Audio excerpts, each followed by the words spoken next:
Hello' ফ্ৰেণ্ডছসকল MB Assam YouTube চেনেলটিলৈ সকলোকে পুনৰবাৰ স্বাগতম জনাইছোঁ। আজিৰ এই ভিডিঅ'টোত আমি আলোচনা কৰিম অসম পুলিচৰ অনলাইন এপ্লাই প্ৰক্ৰিয়া নতুনকৈ 2024ত আকৌ হ'ব নেকি। কিছুমান কেণ্ডিডেটে সুধি আছে যে দাদা এডমিট কাৰ্ড কেতিয়া আহিব, আৰু কিছুমান নতুন কেণ্ডিডেটে সুধি আছে যে অনলাইন এপ্লাই আকৌ হ'ব নেকি। এই গোটেইখিনি কথা আলোচনা কৰিম। তাৰ আগতে যিসকল কেণ্ডিডেটে মোৰ চেনেলত নতুনকৈ আহিছে প্লিজ চেনেলটো ছাবস্ক্ৰাইব কৰি কাষত থকা বেল আইকনটো প্ৰেছ কৰি ৰাখিব মই দিয়া সকলো ধৰণৰ ভিডিঅ' আপডেটসমূহ আগতীয়াকৈ পাই থাকিবলৈ। আহক আজিৰ ভিডিঅ'টো আৰম্ভ কৰোঁ। ফ্ৰেণ্ডছসকল, বহুতো নতুন কেণ্ডিডেট মোক কমেণ্ট কৰি আছে যে দাদা অসম পুলিচৰ নতুনকৈ অনলাইন এপ্লাই প্ৰক্ৰিয়া হ'ব নেকি। কিছুমান কেণ্ডিডেটৰ আৰু কিছুদিনৰ আগতে বা কেইদিনমানৰ আগতে 18 বছৰ বয়স যিসকলৰ হৈছে, যিসকলে সেই কেণ্ডিডেটসকলে যিহেতু অনলাইন এপ্লাই প্ৰক্ৰিয়া আগতে হৈ যোৱা অসম পুলিচত কৰিব নোৱাৰিলে, সেই কেণ্ডিডেটসকলে সুধি আছে যে দাদা অনলাইন এপ্লাই প্ৰক্ৰিয়া আকৌ হ'ব নেকি। অসম পুলিচৰ অনলাইন এপ্লাই প্ৰক্ৰিয়া আকৌ নতুনকৈ হোৱাটো খুব আশাটো কম আছে, কাৰণ যিহেতু মুখ্যমন্ত্ৰী মহোদয় যেতিয়া নিৰ্বাচনী প্ৰচাৰ চলাই থাকোঁতে নিৰ্বাচনৰ আগত ঘোষণা কৰিছিল যে জুলাই মাহত অসম পুলিচৰ ইণ্টাৰভিউ হ'ব বুলি মুখ্যমন্ত্ৰী মহোদয় ঘোষণা কৰিছিলে।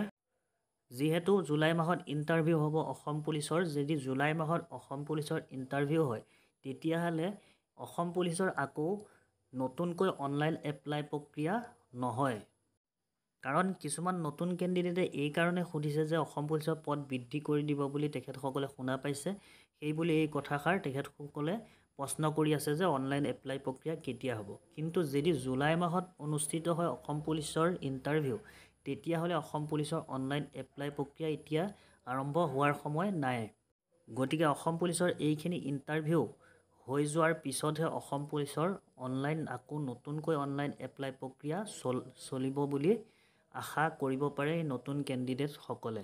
গতিকে যিসকল নতুন কেণ্ডিডেটে আশা কৰি এই প্ৰশ্নটো কৰিছে তেখেতসকলে মন বেয়া কৰি লাভ নাই, কিছুদিন অপেক্ষা কৰক। তেখেতসকলৰ যিহেতু 18 বছৰ বয়স হৈছেহে আৰু বহুত বয়স হাতত আছে, বহুত পিছত ইয়াৰ পিছত অনলাইন এপ্লাই প্ৰক্ৰিয়া হ'লেও তেখেতসকলে অনলাইন এপ্লাই প্ৰক্ৰিয়া কৰিব পাৰিব। আৰু যিসকল কেণ্ডিডেটে সুধি আছে যে এডমিট কাৰ্ড কেতিয়া দিব, যিহেতু জুলাই মাহত মুখ্যমন্ত্ৰী মহোদয়ে ঘোষণা কৰিছিল যে অসম পুলিচৰ ইণ্টাৰভিউ হ'ব, যদি জুলাই মাহত অসম পুলিচৰ ইণ্টাৰভিউ হয় তেতিয়াহ'লে জুলাই মাহত ইণ্টাৰভিউ হ'বলগীয়া হ'লে জুন মাহত নিশ্চয় অসম পুলিচৰ এডমিট কাৰ্ড মুকলি হ'ব।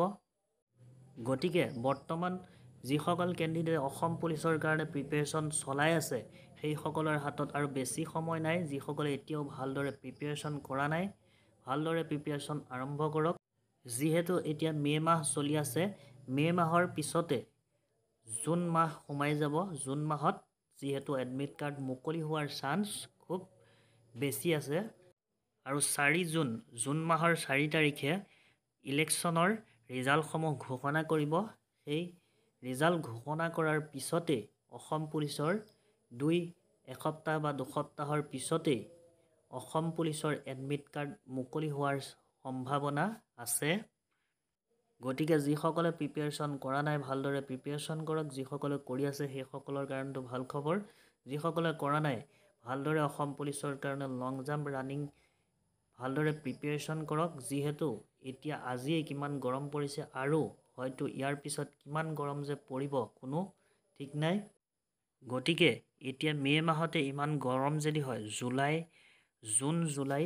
জুলাইত ইণ্টাৰভিউ হ'ব, জুলাইত কেনেকুৱা ধৰণৰ গৰম হ'ব পাৰে এতিয়াই যিসকল কেণ্ডিডেটে অসম পুলিচৰ ইণ্টাৰভিউ দিব তেখেতসকলে অনুভৱ কৰিব পাৰিব লাগিব এতিয়াই। গতিকে যিসকলে প্ৰিপেৰেশ্যন কৰা নাই ৰাতিপুৱা ভালদৰে প্ৰিপেৰেশ্যন কৰক। দুপৰীয়া সময়ত এতিয়া যিটো ৰ'দ মাৰিছে এই ৰ'দত দুপৰীয়া প্ৰেক্টিছ নকৰিব। যিসকলে প্ৰেক্টিছ কৰে মৰ্ণিং কৰক। ৰ'দত যদি কৰিব বিচাৰে তেতিয়াহ'লে সপ্তাহত এদিন বা 2 দিন ৰ'দত প্ৰেক্টিছ কৰিব পাৰে। গতিকে ফ্ৰেণ্ডছসকল, যিসকলে প্ৰিপেৰেশ্যন কৰা নাই ভালদৰে প্ৰিপেৰেশ্যন কৰক। ৰানিং, লং জাম্পৰ লগতে অসম পুলিচৰ পৰীক্ষাৰ কাৰণেও প্ৰিপেৰেশ্যন চলাই যাওক। সকলো কেণ্ডিডেটসকলে যদি ৰানিং আৰু লং জাম্পতে লাগি থাকে তেতিয়াহ'লে পিছত গৈ বহুতো অসুবিধা হ'ব।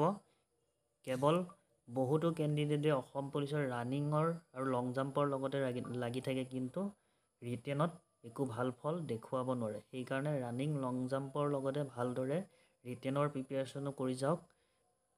ফ্ৰেণ্ডছসকল, আজিৰ ভিডিঅ'ত ইমানেই আছিলে। ভিডিঅ'টো চাই যদি ভাল লাগিলে প্লিজ লাইক কমেণ্ট শ্বেয়াৰ কৰিব, আৰু যিসকলে মোৰ চেনেলটো ছাবস্ক্ৰাইব কৰি কাষত থকা বেল আইকনটো প্ৰেছ কৰি ৰাখিব মই দিয়া সকলো ধৰণৰ ভিডিঅ' আপডেটসমূহ পাই থাকিবলৈ।